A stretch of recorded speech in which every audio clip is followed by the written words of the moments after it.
Hello అండి. ఈవేళ chicken కూర చేద్దాం. ముందుగా అల్లం వెల్లుల్లి, ఇలాచి, తెల్ల మిరియాలు, చెక్క, లవంగాలు, సాజీరా అంతా వేసి పేస్ట్ చేసుకోవాలి. ఇప్పుడు చికెన్ మ్యారినేట్ చేసుకోవాలి. ఉప్పు, పసుపు, అల్లం వెల్లుల్లి పేస్టు, జీరా పౌడరు, ధనియాల పొడి, కారం పొడి అంతా వేసి దీంతోపాటు పెరుగును కూడా వేయాలి. వేసి అంతా మ్యారినేట్ చేసి పక్కన పెట్టుకోవాలి. కాసింత నూనె కూడా వేయాలి. బాగా మ్యారినేషన్ జరిగిన తర్వాత ఇప్పుడు స్టవ్ వెలిగించి బాండ్లీ పెట్టి అందులో ఆయిల్ వేసి ఆనియన్స్ వేసుకోవాలి, పచ్చిమిర్చి చీలికలు వేసుకోవాలి. ఇవి బాగా ఎర్రబడిన తర్వాత మ్యారినేషన్ చేసి పెట్టుకున్న చికెన్ని అందులో వేసి బాగా వేయించాలి.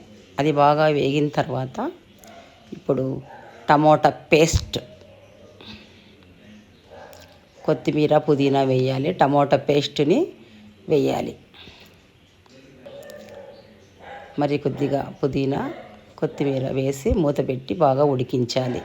కూర అంతా దగ్గర పడ్డాక దించేయాలి. ఇది హాట్ చపాతీ తింటుంటే చాలా రుచిగా ఉంటుంది. ఒకసారి ట్రై చేసి చూడండి.